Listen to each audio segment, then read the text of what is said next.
दोस्तों को लगा था कि उनका टायर पंचर हुआ है, लेकिन उन्हें नहीं पता था कि कोई उनकी मौत का खेल शुरू कर चुका है। एक ऐसी सड़क जहां मदद नहीं सिर्फ मौत इंतजार कर रही थी और शिकारी इतना दूर था कि उसका चेहरा तक दिखाई नहीं देता। तो बिना समय गवाए मूवी स्टार्ट करते हैं। हेलो दोस्तों, आप देख रहे हैं movie path, narrated by Ranil Singh. तो कहानी शुरू होती है एक सुनसान हाईवे को दिखाते हुए, जहां पर हम एक कार को देखते हैं जो तेजी से अपने डेस्टिनेशन की तरफ आगे बढ़ रही होती है।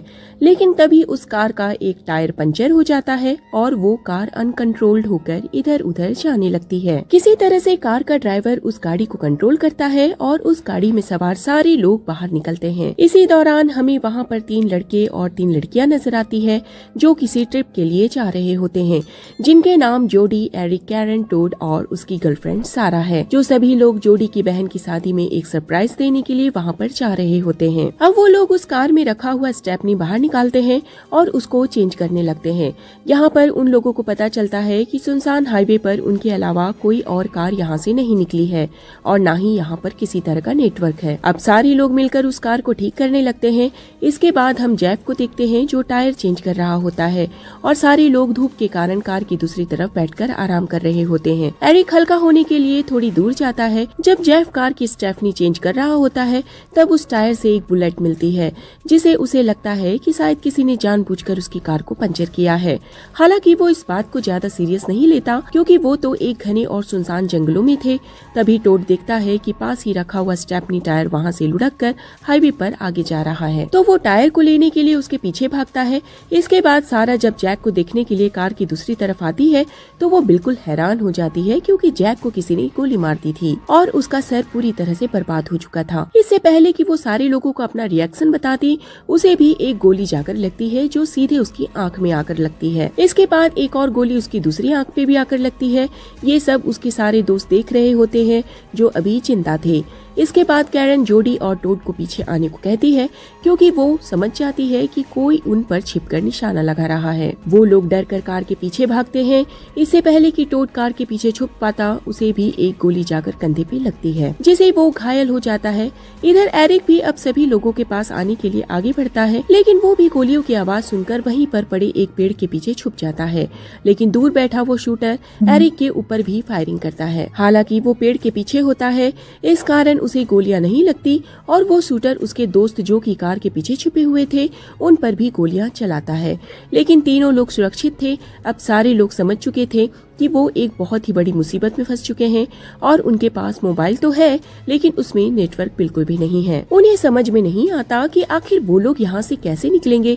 इसके बाद टॉड अपने मोबाइल एक सेल्फी स्टिक में बांधकर नेटवर्क खोजने के लिए ऊपर की तरफ करता है, लेकिन वो शूटर उस मोबाइल को भी शूट कर देता है, जिससे उसका मोबाइल पूरी तरह से टूट जाता है। और अब सारे लोग बुरी तरह से परेशान होते हैं। उन लोगों को समझ नहीं आता कि इस मुसीबत से बाहर कैसे निकले। टॉड सभी लोगों को बताता है कि हमें किसी तरह से इस जगह को चेंज करके किसी दूसरी जगह पर पहुंचना होगा, जहां पर उस शूटर की रेंज ना पहुंचे। लेकिन अब वो सारे लोग समझ जाते हैं कि वो शूटर बहुत ही परफेक्ट है, जिसका निशाना बहुत अच्छा है। इस कारण जोडी उस स्नाइपर्स की लोकेशन जानने के लिए अपना मोबाइल का कैमरा ऑन करती है और उसे उस कैमरे से ढूंढने लगती है। इधर कैरन अपना जैकेट बाहर की ओर करती है ताकि वो शूटर उस जैकेट को उन्हीं में से एक समझकर उसे पर गोलियां चलाए और जोडी उस स्नाइपर को अपने कैमरे में कैद कर ले। इस बीच टॉड कार के अंदर पहुंच जाता है, क्योंकि कार का टायर पहले ही जेफ ने लगा दिया था। वो कार को स्टार्ट करने की कोशिश करता है, लेकिन इस बीच वो शूटर एक बार फिर से उस पर गोलियां बरसाने लगता है और किसी तरह टोड अपनी जान बचाकर वापस कार के अंदर छिप जाता है। सारा अपनी मोबाइल में कैद की गई इस वीडियो को सभी लोगों को बताती है, जिसमें उन लोगों को पता चलता है कि वो शूटर एक पेड़ के ऊपर बैठकर उनके ऊपर गोलियां बरसा रहा है। लेकिन उन लोगों को समझ नहीं आता कि आखिर वो ऐसा क्यों कर रहा है। अब सारे लोग बुरी तरह से परेशान होकर अपनी जान बचाने के लिए हर एक कोशिश करने के लिए तैयार होते हैं, लेकिन उन्हें समझ नहीं आता कि वो करे तो करे क्या। इसके बाद टोड अपनी हाथों पर टूल किट बांध लेता है और सभी लोगों के साथ उस कार को वहाँ से आगे बढ़ाने लगता है, क्योंकि उन लोगों को लगता है कि इस जगह पर वो शूटर उन्हें किसी भी वक्त खत्म कर सकता है। अब वो लोग गाड़ी को न्यूट्रल करके गाड़ी को धक्का लगाने लगते हैं और इस तरह कार को थोड़ा आगे बढ़ाते हैं। पर एरिक अभी भी उसी पेड़ के पीछे छुपा हुआ था। तभी हमें दिखाया जाता है कि वो शूटर अपनी गन को लोड कर रहा है।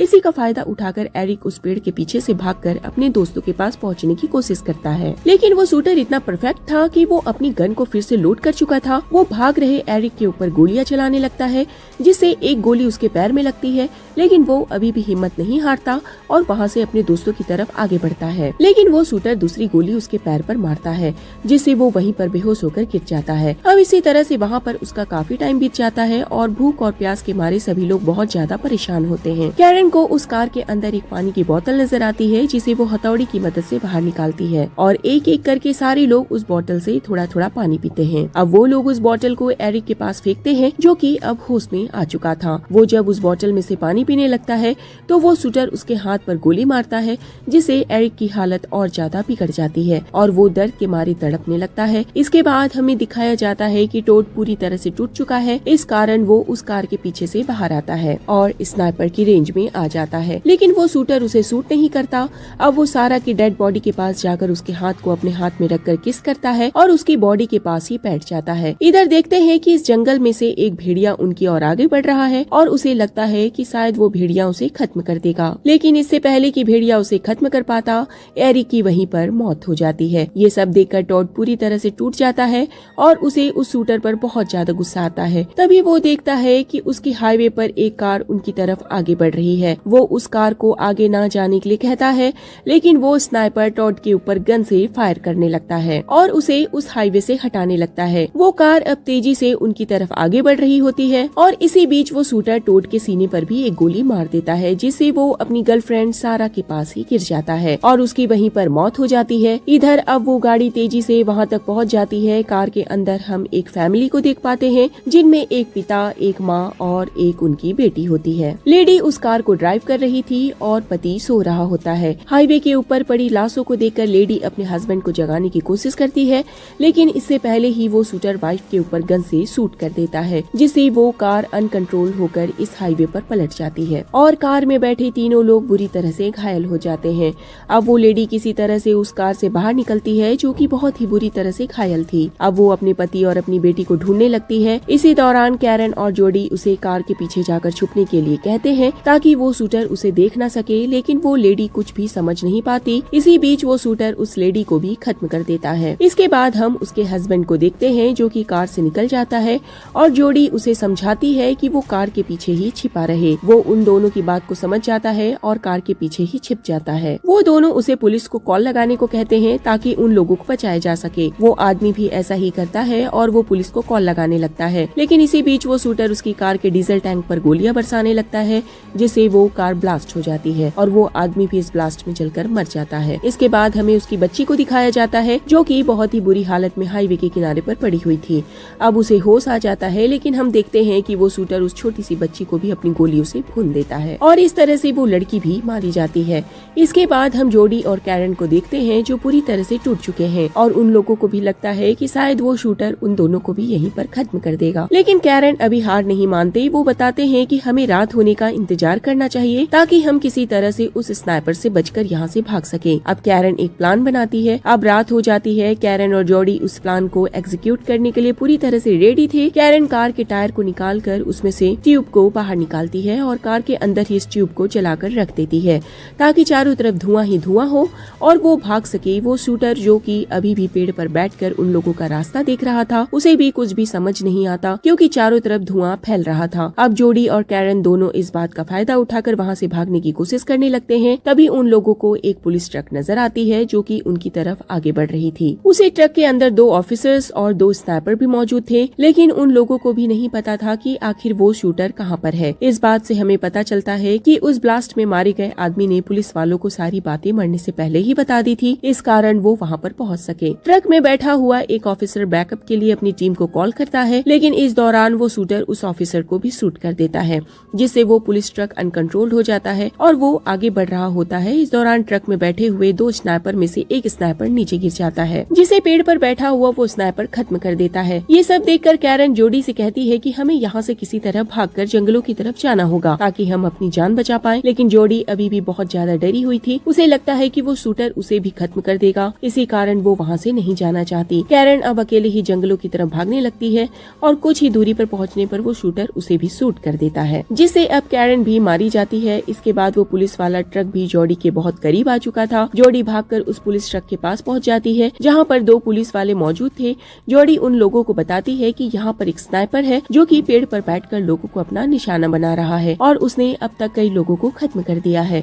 वो उन लोगों को वहाँ से भागने के लिए कहते हैं, लेकिन वो दोनों पुलिस वाले अब उस स्नाइपर को किसी भी तरह से खत्म करने के बारे में सोच रहे थे, क्योंकि उस स्नाइपर ने उनके 2 साथियों को खत्म कर दिया था।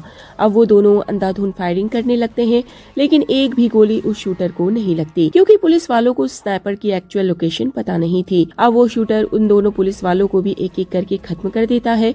इस बात से जोड़ी बुरी तरह से डर जाती है, क्योंकि अब उस हाईवे पर वही अकेली जिंदा बची थी। इसके बाद जोड़ी बड़ी हिम्मत दिखाती है और उस पुलिस ट्रक को लेकर वहाँ से अपने आप को बचाने के लिए भागने लगती है। वो हाईवे पर उस ट्रक को चला रही होती है। इस बीच शूटर जोड़ी पर फायरिंग करने लगता है। इस दौरान एक गोली सीधा जाकर जोड़ी के कंधे पर लगती है, जिसे वो ट्रक पूरी तरह से अनकंट्रोल हो जाता है और सीधा जाकर उसी पेड़ से जाकर टकराता है जहाँ पर बैठकर वो शूटर लोगों को शूट कर रहा था। इसके बाद पेड़ पर बैठा हुआ शूटर भी ट्रक की टक्कर से नीचे गिर जाता है और उसकी वो स्नाइपर गन भी नीचे गिर जाती है। जोड़ी उस गन को अपने पास ले लेती है। अब वो शूटर अपने हाथों में चाकू लिए जोड़ी को खत्म करने के लिए आगे बढ़ता है, क्योंकि उसे लगता है कि जोड़ी बहुत ही ज्यादा डरी हुई है और वो उसे उस गन से शूट नहीं कर सकती।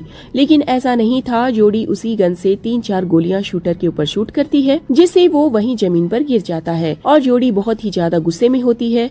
अब वो इस स्नाइपर को उल्टा करके उसे शूटर के मुंह पर जोरदार अटैक करती है। इसी बीच उस स्नाइपर की ट्रिगर भी दब जाती है, जिससे एक गोली चल जाती है और वो सीधा जाकर जोड़ी के गले में लगती है, जिससे जोड़ी की भी वहीं पर मौत हो जाती है। और इस तरह से इस मूवी में एक भी इंसान जिंदा नहीं बचता और बिना किसी सर्वाइवर के ये मूवी यहीं पर खत्म हो जाती है। तो दोस्तों, आपको ये स्टोरी कैसी लगी प्लीज कमेंट्स करके हमें जरूर बताइएगा। तो मिलते हैं अपनी नेक्स्ट वीडियो में।